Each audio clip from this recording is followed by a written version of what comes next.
Welcome to J news. ముందుగా headlines చూద్దాం. P4 foundation పై CM Chandrababu సమీక్ష. పాలనలో పారదర్శకతపై సీఎం చంద్రబాబు దృష్టి. జిల్లాల కలెక్టర్లతో జూమ్ ద్వారా సమీక్ష. పథకాలపై అవగాహన పెంచేలా చర్యలు. వెంకయ్యనాయుడు కీలక వ్యాఖ్యలు. రాజకీయాల్లో బూతు మాటలు ఫ్యాషన్ అయ్యాయని విమర్శ. యువత సంస్కారాన్ని పాటించాల్సిన అవసరం ఉందని వెల్లడి. వ్యక్తిగత దూషణలు హుందాతనానికి భిన్నమని హెచ్చరిక. భాషపై నాయకులు ఆత్మ పరిశీలన చేసుకోవాలని హితవు.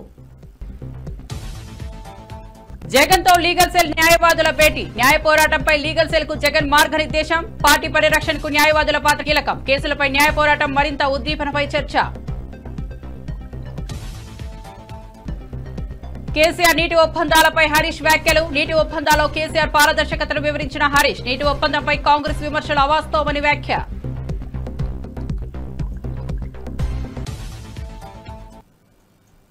ఇక వార్త వివరాల్లోకి వెళ్తే సచివాలయంలో ముఖ్యమంత్రి చంద్రబాబు సమీక్ష నిర్వహించారు. P4 కార్యక్రమంపై సమీక్షలో ఆర్థిక మంత్రి Payyavula Keshav, P4 foundation vice chairman Kutumbarao, CS Vijayanand, ఇతర ఉన్నతాధికారులు హాజరయ్యారు.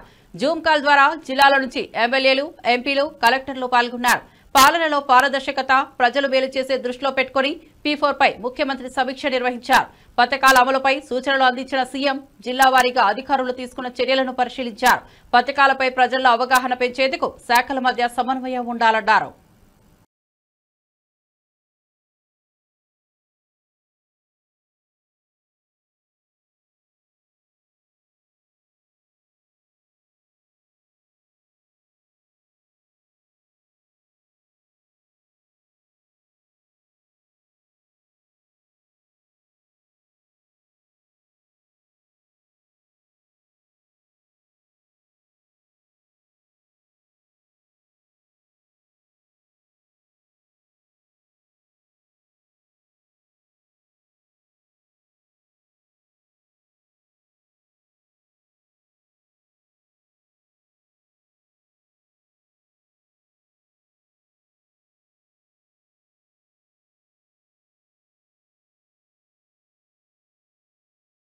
కేంద్రానికి చిత్తశుద్ది ఉంటే బీసీలకు బిల్లు తీసుకురావాలని మంత్రి వాకిటి శ్రీహరి డిమాండ్ చేశారు.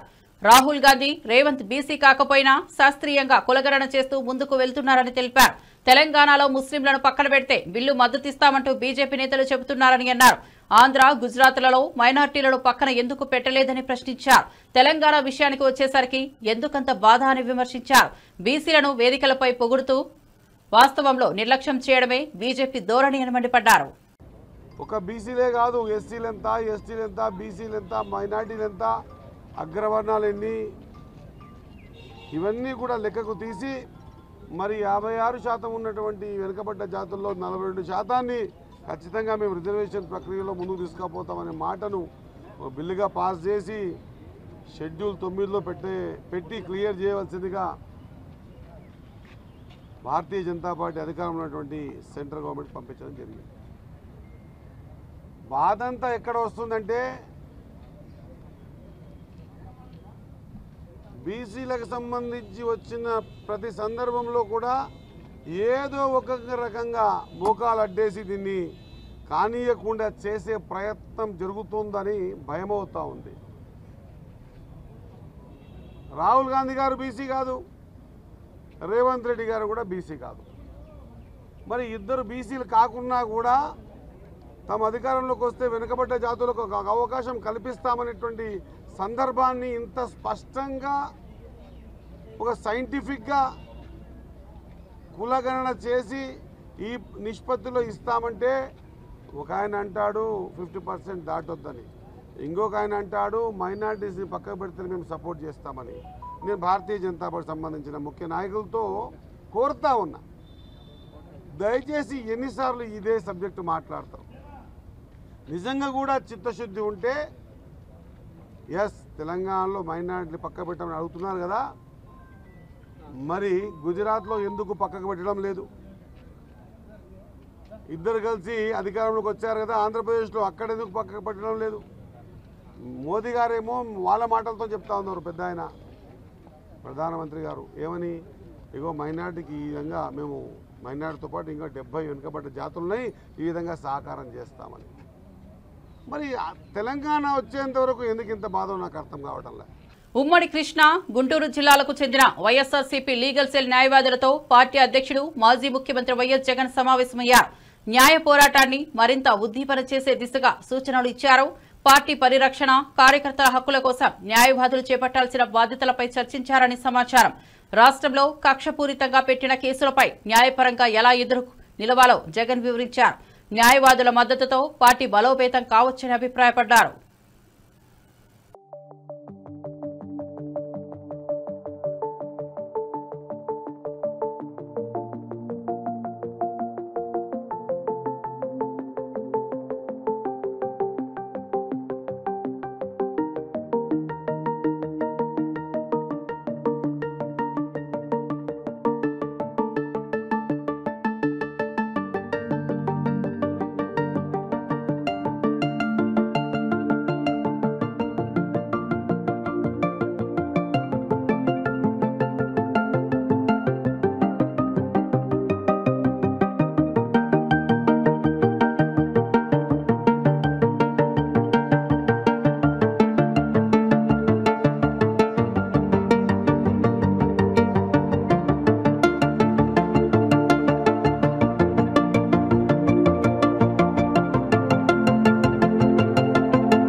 వెంకటేష్ నాయుడు వైఎస్ఆర్ కాంగ్రెస్ నేత కాదని ఎల్లో మీడియా ఆరోపిస్తోందని, కానీ ఆయనకు చంద్రబాబు, లోకేష్, బాలకృష్ణ, ఎంపీలు భరత్, పెమ్మసాని వంటి నేతలతో సాన్నిహిత్యం ఉందని టీజీఆర్ సుధాకర్ బాబు విమర్శించారు.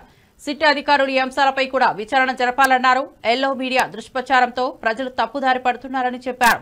వెంకటేష్ నాయుడు రాజకీయ సంబంధాలపై ఉన్నత స్థాయి విచారణ జరిపించి నిజం వెలుగులోకి తేవాలని డిమాండ్ చేశారు.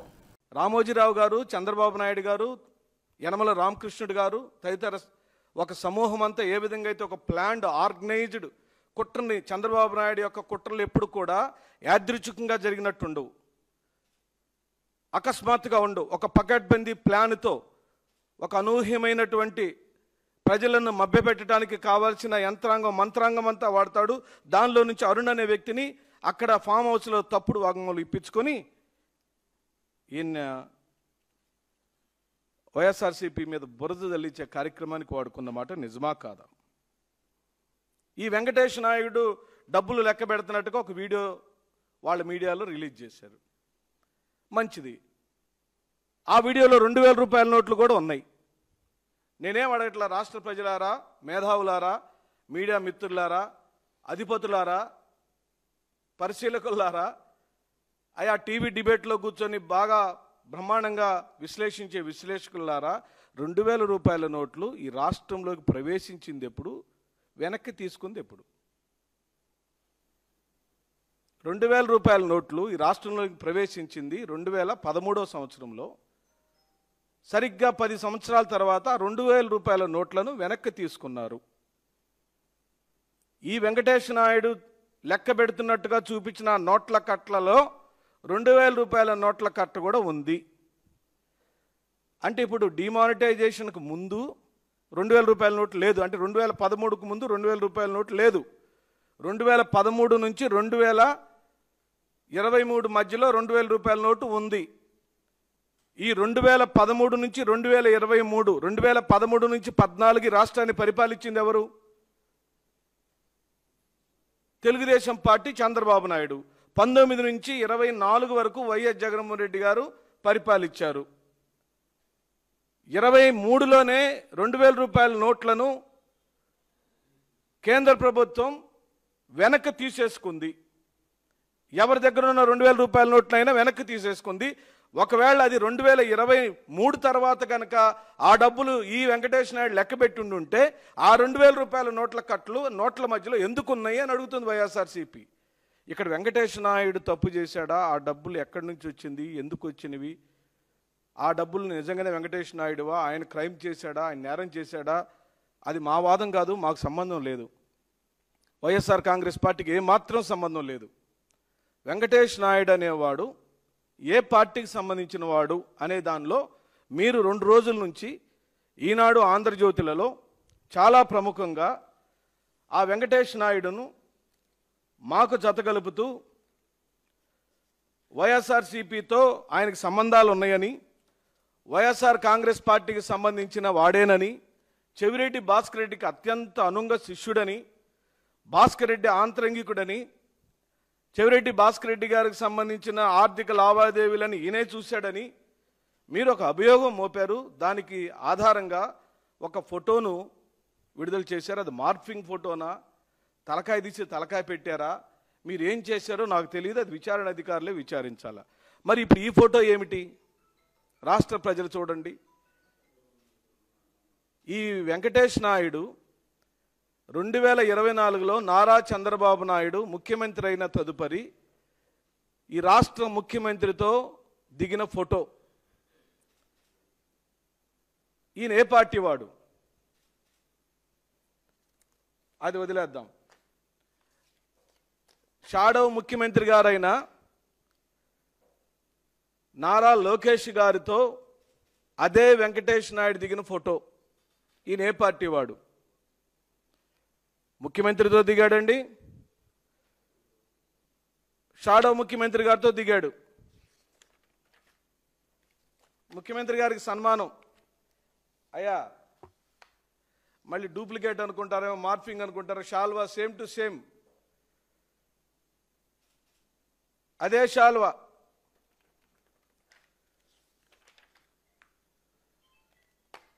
ముఖ్యమంత్రి బావమర్ది గారు, సినిమా యాక్టర్ గారు, ఎన్టీఆర్ గారు కుమారుడు, హిందూపురం ఎమ్మెల్యే నందమూరి బాలకృష్ణ గారితో దిగిన ఫోటో.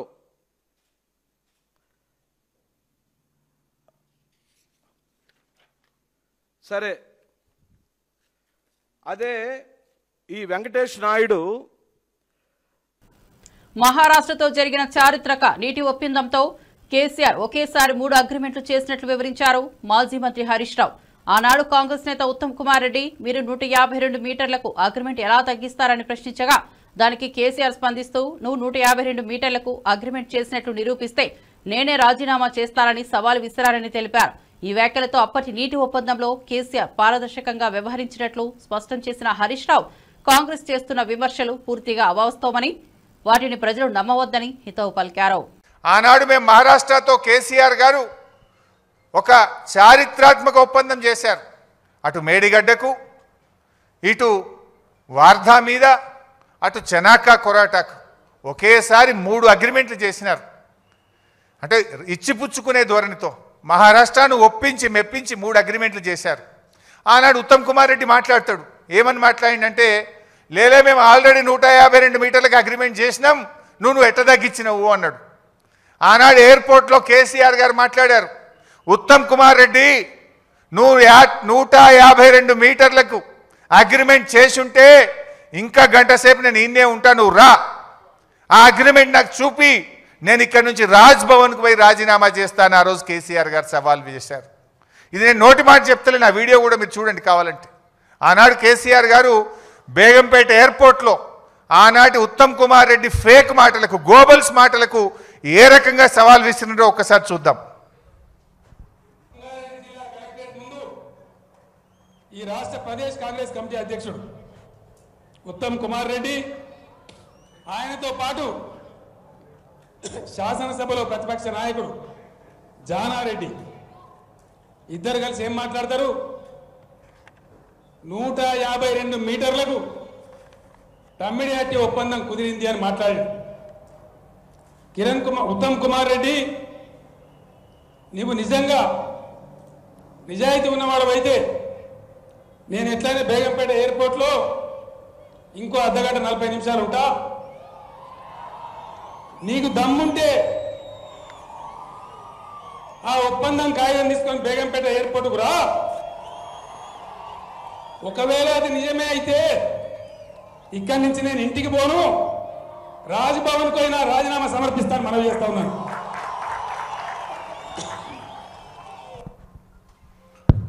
ఆ రోజు 152 మీటర్లకు అగ్రిమెంట్ ఉందని ఆనాటి పిసిసి అధ్యక్షుడు ఉత్తమ్ కుమార్ రెడ్డి మాట్లాడిండు. ఉన్నదా మరి అగ్రిమెంట్? ఈ రోజు వరకు, ఆ రోజు కేసీఆర్ గారు ఓపెన్ ఛాలెంజ్ చేసిండ్రు, ఇయ్యాలటి వరకు కూడా చేయలే. నిజంగా అగ్రిమెంట్ ఉంటే 7 సంవత్సరాలు అధికారంలో ఉండి ఎందుకు తట్టెడు మట్టి కూడా మీరు తవ్వలేదు అంటే అబద్ధపు మాటలు, గోబల్స్ మాటలు. ఆనాడు కేసీఆర్ గారు మంచి పని చేస్తుంటే దాని మీద ఏదో అమృత భాండాగారంలో విషపు చుక్క వేసినట్టు ఒక మంచి పని జరుగుతుంటే దాన్ని ఒక అబద్ధాలు చెప్పి అనుమానాలు కల్పించేటువంటి మహారాష్ట్రతో జరిగిన చారిత్రక నీటి ఒప్పందంతో కేసీఆర్ ఒకేసారి 3 అగ్రిమెంట్లు చేసినట్లు వివరించారు మాజీ మంత్రి హరీష్ రావు. ఆనాడు కాంగ్రెస్ నేత ఉత్తమ్ కుమార్ రెడ్డి మీరు 152 మీటర్లకు అగ్రిమెంట్ ఎలా తగ్గిస్తారని ప్రశ్నించగా దానికి కేసీఆర్ స్పందిస్తూ నువ్వు 152 మీటర్లకు అగ్రిమెంట్ చేసినట్లు నిరూపిస్తే నేనే రాజీనామా చేస్తానని సవాల్ విసిరారని తెలిపారు. ఈ వ్యాఖ్యలతో అప్పటి నీటి ఒప్పందంలో కేసీఆర్ పారదర్శకంగా వ్యవహరించినట్లు స్పష్టం చేసిన హరీష్ రావు కాంగ్రెస్ చేస్తున్న విమర్శలు పూర్తిగా అవాస్తవమని వాటిని ప్రజలు ఆ భాష ఉందాగా ఉండేదై ఉండాలి. ఆ భాష సంస్కారానికి దర్పణం పట్టేదిగా ఉండాలి. ఈ విషయాన్ని కూడా నేటి పాత్రికేయులు నేటి రాజకీయ నాయకులు ఈ భాష విషయంలో అందరూ ఒకసారి ఆత్మ పరిశీలన చేసుకోవాలి. ఏం మాట్లాడుతున్నారు, ఏంది పలుకుతున్నారు, అదేదో చాలా గొప్ప అనుకుంటున్నారు. దానికి కొన్ని ఛానల్స్ ఇప్పుడు కొత్తగా ఛానల్స్ పెట్టుకున్నారు. ఎవరికి వాళ్ళు అధికారం ఉంది పెట్టుకుని దానికి మనం ఏం కాదని అనుకోండి. ఇప్పుడు అలాగే కొంతమంది సోషల్ మీడియా కాకుండా ఇప్పుడు ఇంకేదో యూట్యూబ్లో పెడుతూ ఉన్నారు. వాటి వస్తున్నాయంతా ఆ మాటలు అసలు వినడానికే కాదు, సంస్కారం ఉన్న ఏ వ్యక్తి కూడా హర్షించడు. కానీ వాటిని అదేం చేస్తున్నాం సార్, వాళ్ళు అన్నారు ఆ విధంగాను అన్నారు. బూతులు మాట్లాడడం ఫ్యాషన్ అయిపోయింది. మాజీ ఎంపీ వంగాగీత మాట్లాడుతూ రాష్ట్రంలో గత 15 నెలలుగా శాంతి భద్రతలు లోపించాయని ఆరోపించారు. వైసీపీ నేతలపై తప్పుడు కేసులు పెడుతూ వేధింపులకు పాల్పడుతున్నారని పేర్కొన్నారు. సంక్షేమ కార్యక్రమాల కన్నా ప్రతీకారమే ప్రధానమైందన్నారు. పోలీసులను పావులుగా వాడుకుంటూ ప్రజాస్వామ్య విలువలను కూలీ చేస్తున్నారని విమర్శించారు. పెద్దిరెడ్డి కుటుంబంపై జరుగుతున్న వ్యవహారం అన్యాయమన్నారు. న్యాయస్థానం త్వరగా బెయిల్ ఇవ్వాలని ఆశిస్తున్నట్లు తెలిపారు. అక్రమ కేసులు బనాయించమంటున్నారు, జైళ్లలో పెట్టి మగ్గించమంటున్నారు. అందుకే మేము కోరుతున్నాం న్యాయస్థానాల్ని ఆంధ్రప్రదేశ్లో వచ్చే కేసులు ఏవైతే ఎవరి పరిధిలోకి వస్తాయో న్యాయాధీశులన్నీ కూడా పరిశీలించాలి. ఇప్పటికే కొన్ని కేసుల్లో మరి కొంతమంది మీడియాకు సంబంధించిన వ్యక్తులు అరెస్ట్ అయినప్పుడు కొంతమంది న్యాయవాదులు ప్రశ్నించి ఎఫ్ఐఆర్లు వెనక్కి పంపిన సంగతులు కూడా ఉన్నాయి. అంటే మీరు ఇందులో ఈ సెక్షన్లు ఎందుకు వేశారని క్వశ్చన్ చేసినవి కూడా ఉన్నాయి. అంటే ఎవరి ప్రకారం ఈ కేసులు నడుస్తున్నాయి, ఎవరి ప్రకారం ఎఫ్ఐఆర్లు ఫెయిల్ అవుతున్నాయి అనేది మరి చూడాల్సిన అవసరం ఇప్పుడు అందరి మీద ఉంది. ప్రజలందరూ వీటిని గమనించాల్సిన అవసరం ఉంది. మా మిథున్ రెడ్డి గారు మరి ఇందాకే చెప్పడం జరిగింది, ఆయన రాజకీయంగా ఎంతో ఉన్నతమైన వ్యక్తి, ఉన్నతమైన కుటుంబం నుంచి వచ్చిన వ్యక్తి, ప్రజల పట్ల శ్రద్ధ గల వ్యక్తి, నియోజకవర్గంలో 3 సార్లు ప్రజల అభిమానాన్ని పెంచుకున్న వ్యక్తి, గెలుపొందిన వ్యక్తి, పార్లమెంటు మరి ఆ లోక్సభ లీడర్గా మేమందరం కలిసి ఉన్నప్పుడు పనిచేసిన వ్యక్తి. అటువంటి వ్యక్తిని ఏమీ లేకపోయినా అక్రమంగా ఇందులోకి చేసి అరెస్ట్ చేయటం అనేది మేము తీవ్రంగా ఖండిస్తూ న్యాయస్థానం తొందరగా ఆయనకి బెయిల్ మంజూరు చేయాలని, అదేవిధంగా తప్పనిసరిగా ఆయన ముందే చెప్పడం జరిగింది, ఈ కేసుల్లో మీరు నిజాలు నిరూపించండి, ఇవన్నీ అక్రమ కేసులు, తప్పకుండా ఈ కేసుల నుంచి బయటపడాలని మేమందరం కోరుతూ ఈ ప్రభుత్వాన్ని ఇలాంటి అక్రమ అరెస్టులను ఆపమని చెప్పి మేము డిమాండ్ చేస్తా ఉన్నాం. పెద్దిరెడ్డి కుటుంబాన్ని లక్ష్యంగా చేసుకుని రెడ్ బుక్ పేరుతో వైసీపీని అణగదొక్కే కుట్ర సాగుతోందని మాజీ ఎమ్మెల్యే జక్కంపూడి రాజా అన్నారు. పెద్దిరెడ్డి కుటుంబ కష్టంతో ఎదిగిందన్నారు. వారి వ్యాపారాల వల్ల వేల మందికి ఉపాధి లభిస్తోందన్నారు. రాజకీయ ప్రయోజనాల కోసం తప్పుదోవ పట్టించే ప్రయత్నం సాగుతోందన్నారు. అశ్లీలంగా వ్యవహరిస్తే కుక్కచావు చేస్తారని ఘాటు వ్యాఖ్యలు చేశారు. ఇది రాజకీయ వేధింపుల తీవ్ర రూపమని పేర్కొన్నారు. ఆంధ్రప్రదేశ్ రాష్ట్రంలో రెడ్ బుక్ రాజ్యాంగంతో ఏ రకంగా వైఎస్ఆర్ కాంగ్రెస్ పార్టీ శ్రేణుల్ని నాయకుల్ని అణగదొక్కాలనేటువంటి ఆలోచనలోనే పూర్తిగా ప్రభుత్వ యంత్రాంగం కానీ ముఖ్యంగా చంద్రబాబు నాయుడు దగ్గర నుంచి మొదలుపెట్టి వారి తనయుడు లోకేష్ కానీ అందరూ కూడా నిమగ్నమై ఉన్నారు. ఎన్నికల్లో ఇచ్చినటువంటి వాగ్దానాలనేమో గాలి కొదిలేసి వారి సమయాన్నంతా కూడా దీని మీదే వెచ్చించేటటువంటి ప్రయత్నం చేస్తూ ఉన్నారు. ఇవాళ మిథున్ రెడ్డి గారు గౌరవ పార్లమెంట్ సభ్యులు పుట్టుకతోనే గోల్డెన్ స్పూన్తో పుట్టినటువంటి వ్యక్తి. వారి తండ్రి గారు వారి కుటుంబ సభ్యులు అందరూ కూడా కష్టపడి చెమటోడ్చి లేకపోతే అణువణువు కూడా వాళ్ళ యొక్క కష్టంతో పైకొచ్చినటువంటి వ్యక్తులు. వేళ అనేక వ్యాపారాల ద్వారా కొన్ని వేల మందికి ఉపాధి కల్పిస్తూ వారి యొక్క జీవనాధారంగా మరి వీరు వారి కుటుంబ సభ్యులు జీవిస్తూ ఉంటే ఇవాళ ఏదో రకంగా వారి మీద బురద జల్లాలి, వారికి ఒక అపఖ్యాతిని తీసుకుని రావాలనేటువంటి ప్రయత్నం చేస్తూ జగన్మోహన్ రెడ్డి గారికి అత్యంత సన్నిహితుడిగా ఉన్నాడు.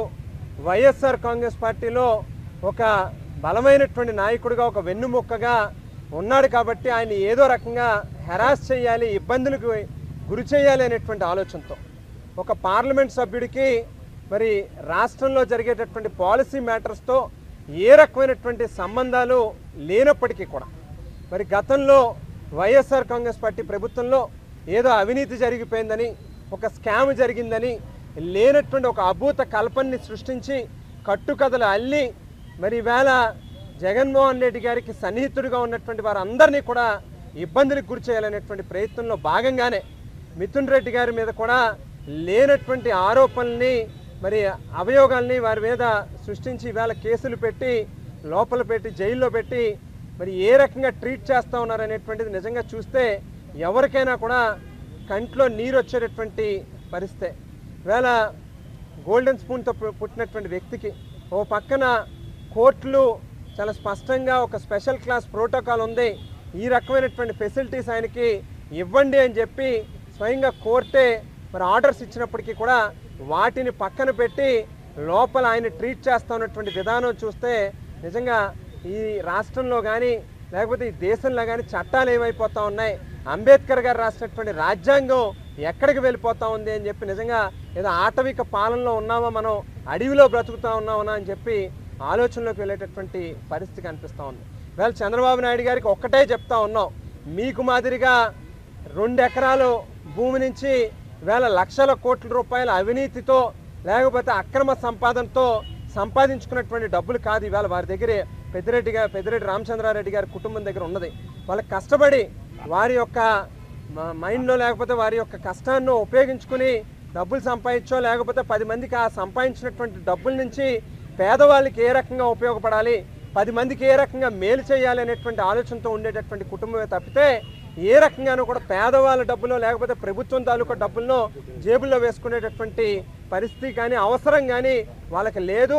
మీరు 1,00,000 కోట్లని మొదలుపెట్టినటువంటి అభియోగాన్ని ఈవేళ 1000 కోట్లకి 300 కోట్లకి 400 కోట్లకి తీసుకొచ్చారు.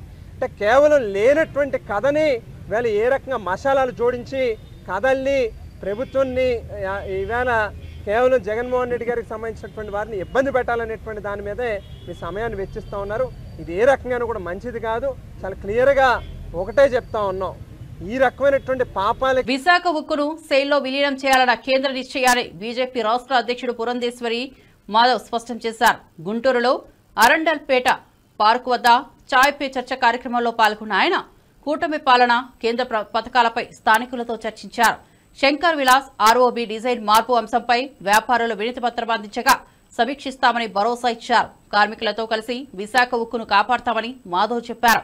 భారతదేశంలో బానిసత్వపు ఆనవాళ్లను తొలగించేందుకు కేంద్రం కృషి చేస్తోందని చెప్పారు.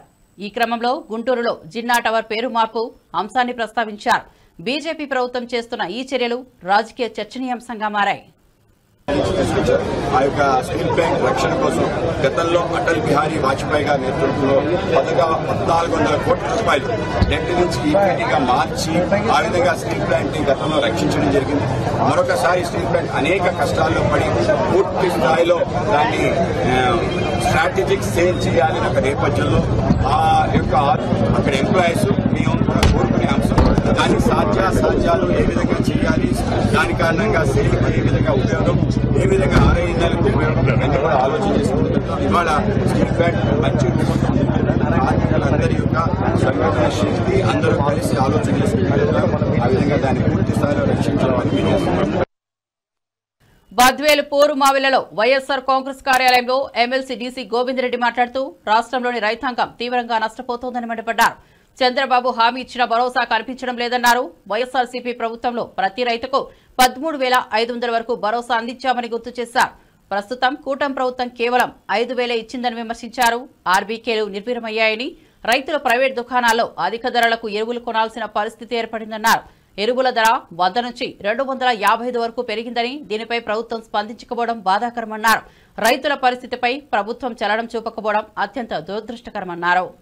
ఈ సందర్భంగా తెలియజేస్తున్నాను, ఒక్కొక్క కిలోకు ఒక గింజలు 550కి కొనుగోలు చేస్తామని చెప్పి మంత్రి సమక్షంలో చెప్పి అమలు చేయకపోవడం ఈ సందర్భంగా నేను తెలియజేస్తున్నాను. ఆక్వా రైతుల పరిస్థితి కూడా అదే విధంగా ఉందని చెప్పి కూడా ఈ సందర్భంగా తెలియజేస్తున్నా.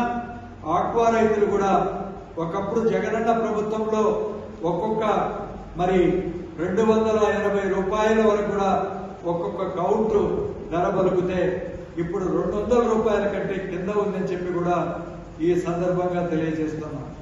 మిర్చి రైతుల విషయం మనం చూసాం. ఏ విధంగా గుంటూరు ప్రాంతంలో ఆ రైతులు పడినటువంటి ఇబ్బందులు. మిర్చి ధర 27,000కు పైగా మరి జగనన్న ప్రభుత్వం పలుకుతే ఇప్పుడు 8,000 నుంచి 10,000కు కూడా పలకని విషయాన్ని ఈ సందర్భంగా తెలియజేస్తున్నాను. అదేవిధంగా పొగాకు రైతులు ఏ విధంగా ఇబ్బంది పడుతున్నారో మనం అందరం చూస్తున్నాం. ఒకప్పుడు పొగాకు ధర వైఎస్ఆర్సీపీ ప్రభుత్వంలో కిలో పొగాకు ధర అత్యధికంగా 366 దాకా పలుకుతే నేడు 200 రూపాయలు కూడా లేనటువంటి విషయాన్ని కూడా ఈ సందర్భంగా తెలియజేస్తున్నాం. అదే పరిస్థితి టమోటా రైతులు కూడా మన ప్రాంతంలో మరి ఏ విధంగా ఇబ్బంది పడుతున్నారో ఈ విషయాన్ని మరి మీకందా తెలియజేస్తున్నాను.